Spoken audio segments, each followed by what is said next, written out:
This Christmas Eve, he had his camcorder set up waiting for a train to pass Highway 123.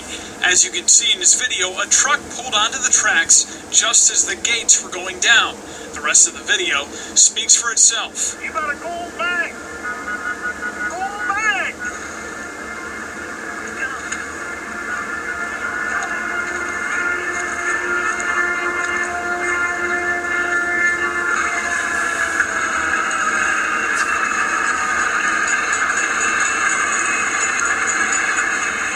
Within a couple of minutes, motorists from Highway 123 rushed over to see what had happened, as Helderman told them what he saw. I just did get out of the way.